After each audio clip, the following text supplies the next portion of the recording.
Uy, pre! Basta! Ganda ng ngiti mo, ah. Ano meron? Wala, pre. Uy! pre, wag. May I love you! Wag. Pero teka, paano mo nakilala to? Wala, nakachat ko lang to. Taga saan yan? Sa UK, sa Europe. Pre, chicks to. Blonde. Pero ba't ganyan kayo mag-usap, sulatan? Wala, request niya kasi. Sulatan para old fashion. Old fashion. Sige, alis na nga ako. Punta muna kay mama. Sige, pre. Sige. Ingat.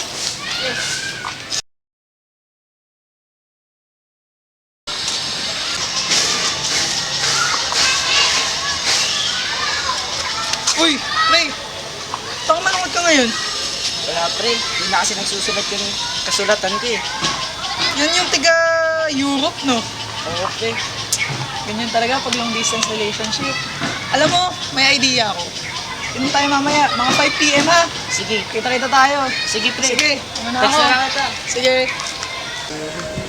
Okay. Uy, loko to. Ano naman, wala namang nakakakinig sa'yo. Kahit na. Sus, ano nga pala? Nagtapat ka naman na nakakamdam ng kay Mikey? Baliwa talaga. Alam mo naman na kapag nagtapat ako kay Mikey, magagalit yun eh. Sus naman, grade 3 pa lang tayo, alam natin na may balikan na, no? Oo, alam ko yun. Grade 3 pa lang tayo, alam ko na sa sarili ko yun. Pero teka, balik tayo kay Mikey. Alam ko magagalit talaga yun kapag narinig niya yung isa pe. Oy, Ogie! Tara! Lunch na tayo! Kung paano ba yan? May tumatawag na sa akin. Sige. Kanina nga pala, nakasalubong ko si Mikey. Sabi ko, inom tayo. Para mawala ng stress. Sige, sige. Sige ha. Sige. Bye-bye. Bye-bye. Ayun lang ha. Sige. Ay, ako pre. Sige. Ako na bahala muna dyan sa kasama natin ha. Oo, sige. Ako bahala dito. Sige, ayun lang ako. Bye.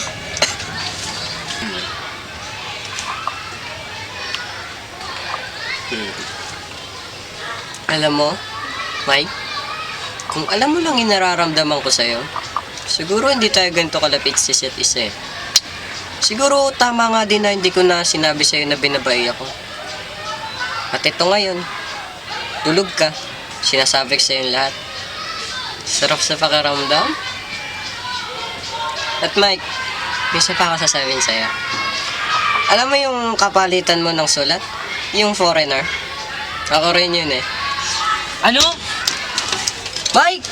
Mike! Teka lang, Mike!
Pasensya na kung narinig ko ang lahat.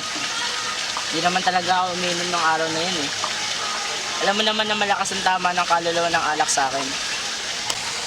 Mikey, yung sa nararamdaman mo, paumanhin pero hanggang pagkakaibigan lang talaga ang kaya ko ibigay sa'yo. At hanggang dun na lang yun. Naintindihan ko. Mabuti. Huwag mo na ulitin ang pagtatangka sa buhay mo ah. Alam ko na rin naman na binabae rin si Ogie dahil naikwento ko sa kanya ang pangyayari. Tanggap ko kayong dalawa kung ano kayo. Kung tungkol sa pagiging ikaw yung banyagang kapalitan ko ng sulat, dun, medyo sumama ang loob ko dun. Pero okay na yun. Kakalimutan ko na yun. And kayo pa rin ang mga kaibigan ko kasama ko lumaki. Hindi naman sakit ang pagiging binabae, kaya dapat hindi mo itinago. Ngayon, sabihin mo sa akin na binabae ako na may karangalan. Binabae ako. Sige, pauna na ako. Kahit anong mangyari, kayo pa rin ang mga kaibigan ko at ang mga mahal kong mga kababata.